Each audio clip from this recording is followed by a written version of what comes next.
가죠. 이제 후반기에 올해도 들어섰는데 마지막까지 힘차게 달려오시던 거 탄력받아서 잘 힘내서 달려가실 수 있기 바랍니다. 요즘에 우리 새벽 예배 끝나면 우리 모여서 같이 식사도 하고 또 이야기도 나누는데요. 요즘에 우리 남자팀 모여가지고 이렇게 얘기할 때 우사인 볼트 이야기가 자꾸 나오더라고요. 지난주도 나오고 이번 주에도 그랬는데요. 우사인 볼트가 100m 선수잖아요. 최고 기록을 세운 100m 선수인데요. 9초 아마 58인가 아마 그럴 거예요. 100m를 그렇게 빨리 달립니다. 근데 이게 사실 이 우세인 볼트가 단거리 선수로는 맞지 않는 체격을 가지고 있잖아요. 보통 달리기 선수들이 170에서 180 정도 이 정도 선이 단거리 선수로서 이상적인 체형이래요. 그런데 이 우세인 볼트는 키가 195cm, 1m 95가 돼요. 그러니까 어떻게 됐어요? 출발하면 느리죠. 다른 선수들보다. 딱 출발하면 다른 선수들하고 6m 이상 차이가 난다 그럽니다. 그런데 우세인 볼트가 1등을 할 수 있는 이유는 뭐냐면 후반에 달려오던 이 키와 탄력을 받아서 거의 80m쯤 오면 여유있게 다른 사람들 옆을 쳐다보면서 골이 나는 장면들을 보셨죠? 예, 그러니까 금메달을 따는 거예요. 후반에 막판 스퍼트 잘해가지고 1등을 하는 것입니다. 그러니까 이 선수를 왜 이야기하냐면 우리 지금 8월이잖아요. 뭐 한 80m 좀 달려왔다고 생각하시면 합니다. 예, 이제 우리가 탄력 받을 때 막 탄력 받아서 더 우리 신앙생활 끝까지 잘 달려가자라는 말씀이에요. 비행기도 그렇지 않습니까? 비행기도 처음 딱 출발하면 시속 300km 이상으로 탄력을 받아야 날 수 있잖아요. 그리고 떴다고 해서 다가 아니라 그때 연료를 거의 뭐 반절 이상 다 태워야 된다고요. 이륙할 때 다 태워야 돼요. 그래야지 더 높이 날아올 수 있고 탄력 받았을 때 연료 이상 절반을 태워야지 고도까지 올라갈 수 있다는 것입니다. 우리 기왕 신앙생활 한다고 연초에 시작하고 결단했으니까 8월까지 달려봤다면 탄력을 붙여서 우리 연료들 있죠?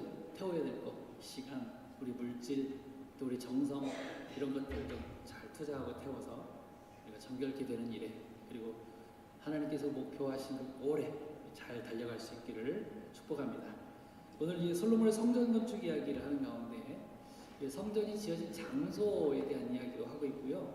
그리고 뭐 몇 가지 규격과 재료들을 이야기하고 있습니다. 그리고 마지막으로 두 기둥에 대한 부분들도 있는데요.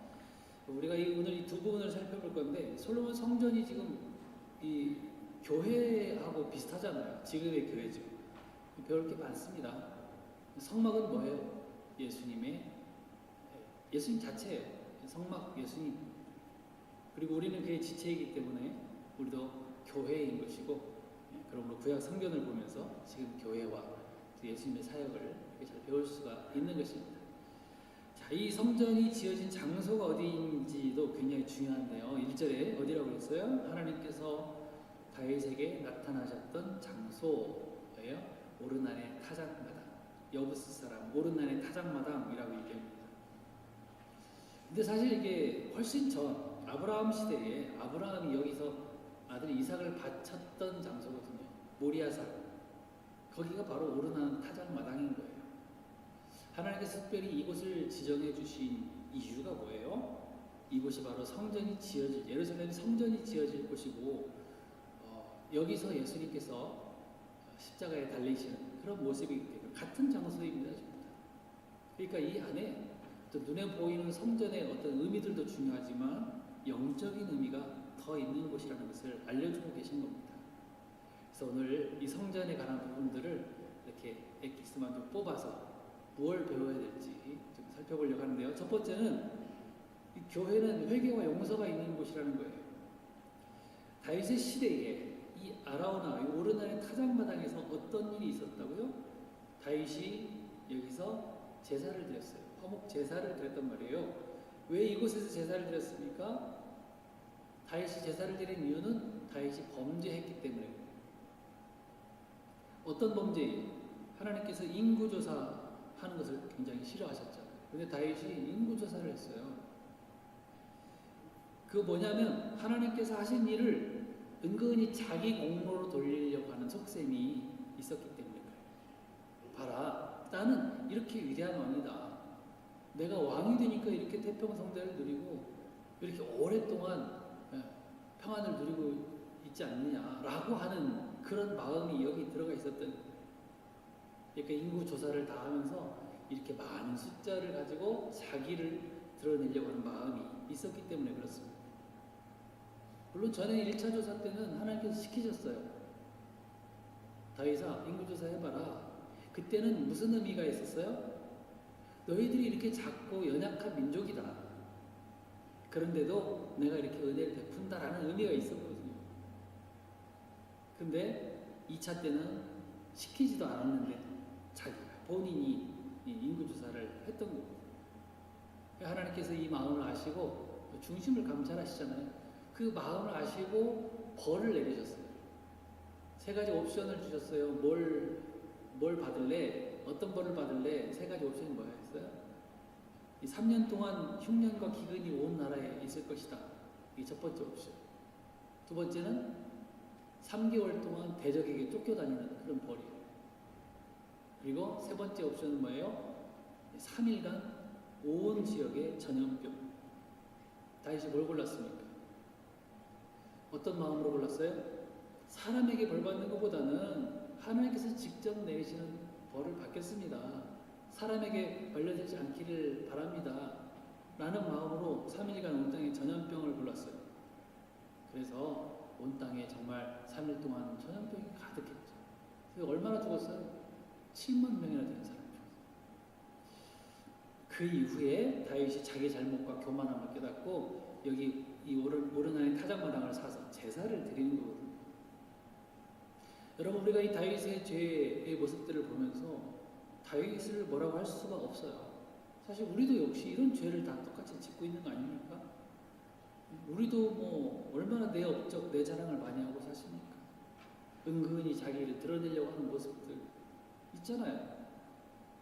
또 다윗처럼 사울은 잘못했는데 이 대왕인 나는 어떠냐 그러면서 교만하기도 했고, 이 다윗의 죄뿐만입니까? 얼마나 죄가 많아요. 독설, 비방, 미움, 시기, 다툼, 갑질, 음란, 우상숭배. 한번 일주일간 사시면서 내가 지었던 죄들 한번 생각해 보시라고요. 얼마나 많습니까?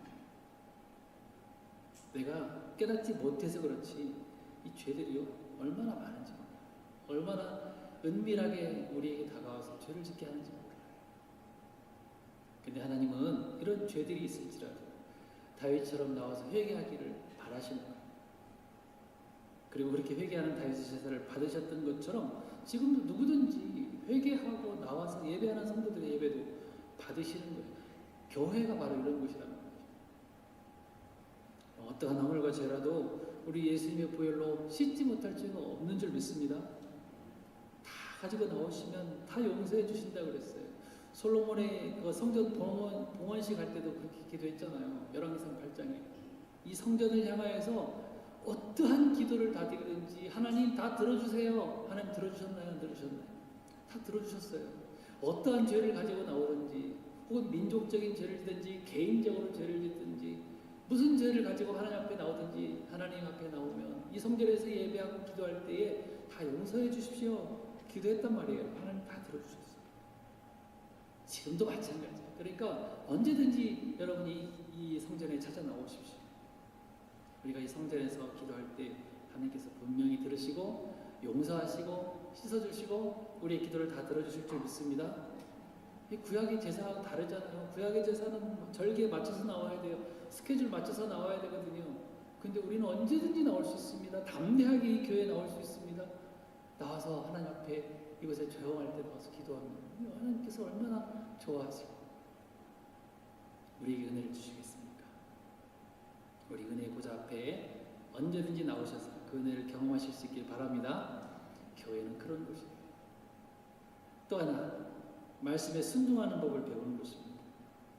다윗의 시대보다 훨씬 이전에 있었던 사건이 있었다고 그랬죠. 아브라함이 100세에 낳은 아들 이삭을 여기서 드렸던 장소예요. 아브라함이 뭐 하던 사람이었습니까?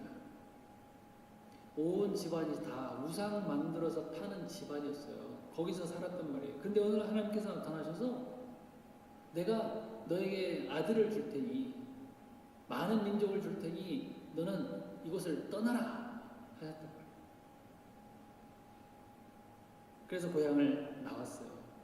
그동안에 여러 가지 많은 일들이 있죠. 성경에서 읽으신 것처럼 그 많은 산전수전 다 겪으면서 결국 어디에 섭니까? 이곳에 서요. 모리아산.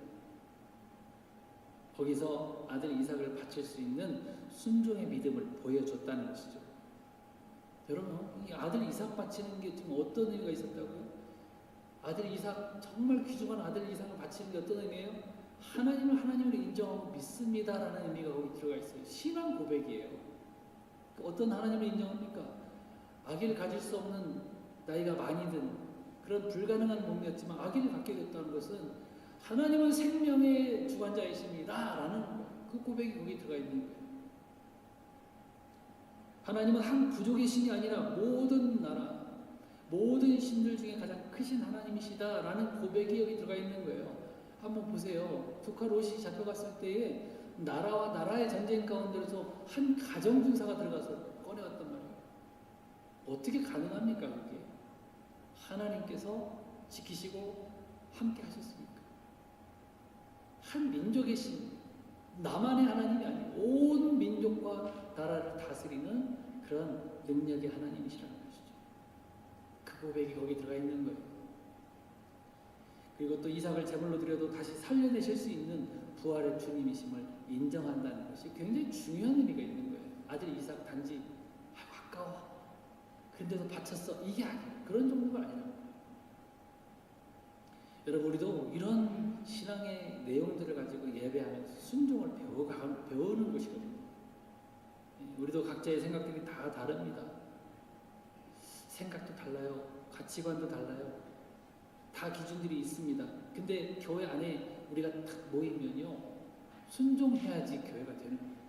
순종해야지만 교회가 세워지는 거예요. 다 자기 개성 드러내고 성품 드러내고 내 생각 주장하고 그러면 교회가 교회될 수가 없는 것이죠.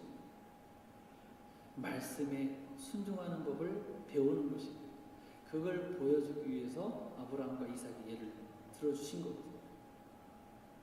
그러니까 여러분 한번 생각해 보세요. 내가 이삭과 같이 정말 귀중한 게 뭘까? 나는 이것만은 절대 지켜야 돼라고 생각하는 부분들이 어디 있을까요? 무엇일까요? 그 이제 아브라함도 아들 이삭 때문에 가장 중요한 자기가 살고 있는 본토를 벗어났잖아요. 고향을 떠났잖아요. 모든 친척들 다 떠났잖아요.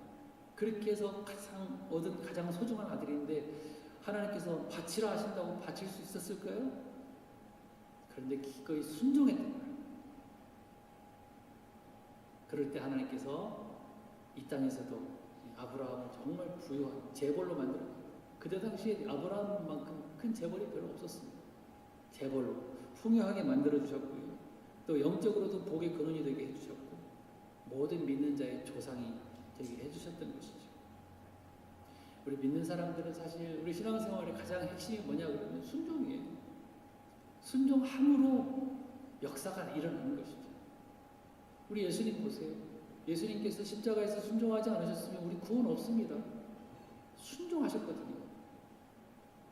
성경에 나오는 인물들도 보세요. 순종함으로 다 큰 역사들이 이루어졌거든요. 순종함으로 홍해를 갈랐거든요. 순종함으로 바위에서 물을 냈고 순종함으로 폭풍 위를 걸었거든요.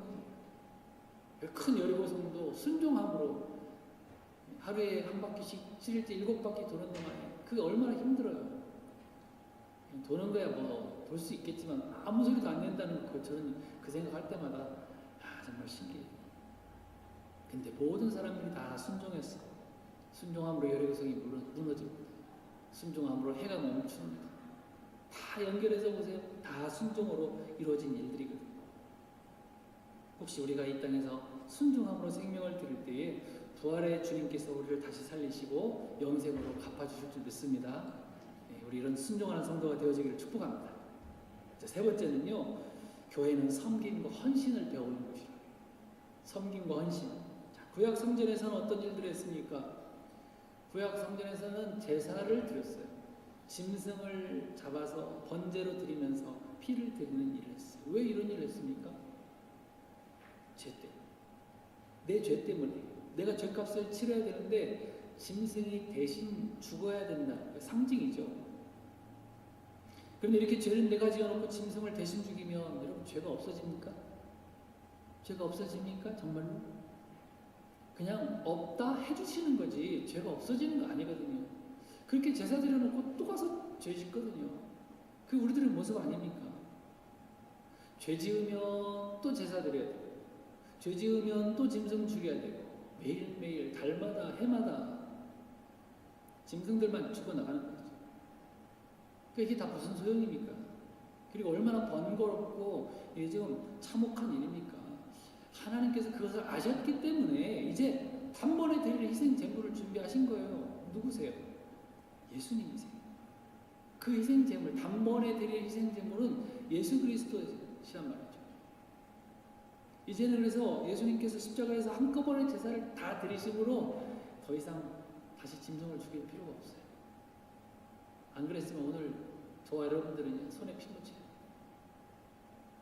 피냄새 맡아야 되고 복잡한 과정 다 거쳐야 되고, 근데 예수님께서 다 들어주셨기 때문에 우리는 감사함으로 하나님 앞에 예배하는 거예요. 이 자리가 바로 그런 자리예요. 자, 어떻게 해야 돼요? 그런 감사가 있어요. 그러면 이제 우리 헌신해야 되겠죠. 아, 이런 은혜가 내게 있구나, 이런 감사가 있구나. 이제는 섬김으로 나가는 거거든요. 그래서 예수님께서 뭐라고 말씀하십니까? 죄 문제를 다 해결하신 후에 명령하신 것은 뭐냐면 서로 사랑해라. 서로 사랑으로 섬기면서 이제부터 너희가 산 제물이 되는 거야. 그랬어. 제물 드릴 필요는 없지만 너희가 너희 몸으로 산 제물을 드리는 거야. 2주 전에 말씀드렸죠. 그리고 산 제물로 드리는 겁니다. 이제는 구약처럼 짐승 안 죽여요. 자, 그러므로 우리는 내가 죽었다 생각하면 되는 거예요. 내가 죽지 않으면 죄가 살아나게 돼 있어요. 가정 안에서 내 것만 해달라고, 나만 위해달라고 자꾸 하면 가정은 깨지는 거예요. 가정이 죽는 거예요. 교회 안에서도 모든 교우들이 왜 나만 안 봐주냐 그러면서 자기 자존심 내세우고 이기적이 되면 교회가 죽는 거예요. 우리가 예배를 제사로 비유합니다. 정말 거룩하고 영적인 예배가 뭐예요? 죽는 거예요. 내가 죽는 거예요. 내가 죽고 이웃이 살아나고, 내가 죽어야 내 안에 계신 예수가 살아나는 것입니다. 그게 예배예요. 예배가 맞춰져도 삶으로 들어가셔서 내가 죽는 예배를 드리실 때에 내 주변이 다 살아나게 되어 있는 줄 믿습니다. 왜 교회에 나와야 됩니까? 왜 교회에 나와야 됩니까? 나 혼자 믿어도 되잖아요. 예수 믿으면 구원 얻잖아요. 근데 왜 교회에 나와야 되는 거예요? 지난주에도 공동체 얘기를 드렸죠. 교회 공동체 안에 들어와 봐야 거기서 나하고 안 맞는 사람들, 나하고 상황이 다르고 생각이 다르고 그런 이웃들을 한번 만나서 섬기고 헌신해 봐야 알 수 있는 것이고, 내가 정말 죽는지 안 죽는지 알 수 있는 것이고요. 참아주는 연습도 할 수 있고요. 그렇게 인내하면서 살아가는 것들을 배울 수 있는 것이 있기 때문에 그렇습니다. 교회에 나오셔야 돼요. 한번 옆에 분들 한번 보세요. 나하고 생각이 정말 딱 맞습니까? 나하고 마음이 맞습니까? 부부라도 잘 안 맞아요. 그런데도 참아주는 거. 내가 죽어주는 거예요. 그럴 때 웃음이 피어나고 거기서 행복이 피어나는 것이죠. 한 사람만 죽지 마십시다. 같이 죽읍시다. 인사합시다. 옆에 분을 바라보면서 같이 죽읍시다. 또 이 말만 해가지고 또 나가가지고 이 중앙교회 목사가 우리 다 같이 잘 살아자 그러면 안 돼요. 그런 의미가 아닙니다. 내가 죽어야 주변이 살아나게 되어 있는 것 같습니다. 나를 참아주시고 나를 위해 생명까지 주신 우리 주님 본받아서 우리도 그 사랑과 은혜를 흘러주는 복된 삶 같이 살아냈으면 좋겠어요. 우리 안에 이런 아름다운 모습들이 풍성하게 일어나기를 축복합니다.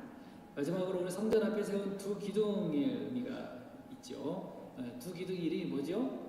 야긴과 보아스. 따라서 합시다. 야긴과 보아스. 이 정도는 외워놓으세요. 야긴은 뜻이 뭐냐면 여호와께서 세우셨다 이런 뜻이에요. 하나님께서 세우십니다 이런 뜻이에요. 보아스는 예수님의 할아버지이기도 하지만 이 뜻이 있어요. 그에게 능력이 있다 이런 뜻이에요. 그러니까 야긴과 보아스를 세우는 이유, 성전 앞에 세우는 이유가 뭐냐면 성전에 들어갈 때마다 리마인드 하는 거예요. 아, 이게 하나님께서 세우시는구나, 교회는.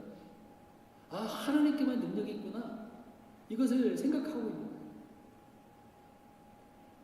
여러분, 정말 교회는 사람이 세우는 거 아닙니다. 하나님께서 세우시는 거예요. 예수님 뭐라고 말씀하셨어요? 마태복음 16장 18절에서 내가 이 반석 위에 내 교회를 세우리니 내가 세운다고 말씀하셨어요. 예수님 하나님이시잖아요. 초신자들이 이 말이 뭐 잘 이해가 안 될 수도 있어요. 아니, 성도들이 헌금하고 저 장로님, 저 권사님, 집사님들이 다 행정도 하고 사람이 세우는 게 교회 아니야? 이렇게 생각할 수 있지만 이 모든 것들을 하나님께 맡기지 않으면 교회는 그냥 건물이에요. 건물. 중앙교회 건물. 지금 그런 건물만 교회의 모습들 많이 보시지 않습니까? 영혼 살리는 교회가 아니라 그냥 교회 간판만 걸어놓고 교회 사업하는 교회들 있잖아요. 경영하잖아요. 경영. 여러분, 농부가 씨를 뿌리고 가꾸기는 합니다. 그러나 자라게 하시는 분은 누구시라고요? 하나님이세요. 아무리 그렇게 해도 하나님께서 자라게 하시지 않으면 자랄 수가 없어요. 열매 맺을 수가 없습니다. 의사가 수술을 하고 약을 주지만 그걸 낫게 하고 약 효과를 내시는 분이 누구시냐 말이에요. 하나님이시잖아요. 사도 바울도 그런 의미에서 고린도서에서 그렇게 말씀하고 있습니다. 심고 물 주는 이는 우리들이지만, 사람들이지만 곡식을 자라게 하시는 분은 하나님이십니다. 고백하잖아요. 약인 이 기둥이 바로 그걸 말하고 있는 거예요. 여러분, 우리 교회도 하나님께서 세우시는 줄 믿습니다. 하나님께서 하나님께 모든 것을 맡기고 기도로 맡기고 나갈 때 우리 교회가 바로 서는 줄 믿습니다. 그런 교회가 되어지기를 소망합니다. 보아스는 뭐라고 해요? 무슨 뜻이다고요? 그에게 능력이 있어요. 하나님께서 능력이 있습니다 라고 했어요. 목사가 능력이 있는 게 아니에요. 목회자가 능력이 있는 게 아니에요. 재력이 있는 어떤 부자 교인이 능력이 있는 게 아니에요. 그것 따라갔다가 망하는 분들 봤거든요. 목사가 돈 많은 부자 따라서 교회 버리고 떠나고 그 사람 따라갔다 망하는 모습 봤거든요. 정말 안타까운 모습이죠. 그렇습니다. 우리 능력은 오직 하나님께만 있음을 믿습니다. 시편 127편 1절 말씀 보세요. 여호와께서 집을 세우지 아니하시면 세우는 자의 수고가 헛되다. 여호와께서 집을 세우지 아니하시면 우리의 노력이 다 헛되다. 그 말씀이잖아요. 교회 앞에 이 두 기둥을 세우고 그걸 모든 사람, 드나드는 모든 사람들에게 알려주고 있는 것입니다. 우리 이 말씀 꼭 기억하시고 우리 하나님의 능력을 항상 의지하면서 우리 하나님께 모든 걸 맡기고 나가는 우리 중앙교회 성도들 되어지기를 소망합니다. 말씀을 맺습니다. 오늘 우리가 이 솔로몬 성전 중심으로 생각해 왔습니다. 솔로몬은 아버지 다윗이 다 준비해 준 것으로 성전 건축을 했는데요. 성전 건축하면서 솔로몬이 얼마나 마음이 기뻤겠어요. 감격했겠어요. 한번 생각해 보세요. 솔로몬이 누구예요? 누구의 아들입니까? 엄마가 누구예요? 본처가 아니었다고요. 그 첩도 아니었어요. 그냥 불륜으로 나온, 아버지 다윗이 불륜으로 나온 자기를, 그리고 자기 형도 이미 하나 죽고 둘째잖아요. 자격이 없어요. 그런 자기를 왕으로 세워주신 것도 감사한 일인데, 게다가 그런 자격 없는 자기가 거룩한 하나님의 성전을 건축하게 되다니, 얼마나 내가 솔로몬이라고 생각하고 한번 생각해보세요. 어떤 생각이 드시겠어요? 감사와 감격이, 그 기쁨이 뭐 표현할 수 없었을 것입니다. 그 성전에서 기도할 때 또 다 응답해달라고 소원까지 드렸어요. 하나님께 기도도 들어주셨거든요. 그런데 그 감격과 기쁨이 시간이 지나가면서 자기 방법으로 변질됐어요. 자기 방법으로 바뀌었잖아요. 하나님께서 분명히 지켜주시겠다고 말씀하셨어요. 하나님께서 너가 말씀을 잘 지키기만 하면 내가 영원토록 너의 대를 훌륭하게 세워주겠다. 말씀하셨는데 시간이 지나면서 이런 기쁨과 감격 대신 내 방법이 좋았다. 정치적으로 내가 나라를 세워가려고 빈장과 첩가에서 1000명을 자기 아내로 맞아들였어요. 그 사람들이 그냥 들어옵니까? 무상을 가지고 들어왔어요. 그 아내들을 물리치지 못했어요. 성전을 더럽히고 말았어요. 여러분, 혹시 우리의 신앙도 한번 살펴봅시다. 여러분 처음 믿으셨을 때 그 감격과 그 기쁨, 그 감사가 지금도 변질되지 않고 있으십니까? 가지고 계세요? 변질되지 않기를 바랍니다. 우리 교회를 처음 세울 때 그 감격과 기쁨들, 이 교회 처음 나오셔서 받으셨던 은혜들 여러분 기억하십니까? 변질되지 않기를 바랍니다. 솔로몬이 성전을 지어드린 것은요, 정말 기쁨과 감사와 감격으로 지었지만 시간이 지나고 점점 게을러지고 내 방법 생각나고 그렇게 할 때에 그 성전은 지금 자취도 없이 사라지고 말았어요. 우리 믿음을 항상 일깨우시면서 잘 생각하시면서 이 야긴과 보아스의 기둥처럼 하나님께서 세우십니다. 하나님께만 능력이 있습니다. 이 고백 끊어지지 않기를 축복합니다. 우리만큼은 오늘 주신 이 말씀 마음에 잘 새기시고 이 아름다운 교회를 말씀드린 것처럼 사랑과 헌신으로 잘 섬겨나갈 수 있기를 축복합니다. 그래서 이곳에서 순종도 배우고 사랑을 배우고 헌신을 배우고 이곳에서 하나님 아름답게 예배하는 일이 주님 오실 때까지 끊어지지 아니하는 아름다운 교회, 이런 교회 되어지기를 주님으로 축원합니다.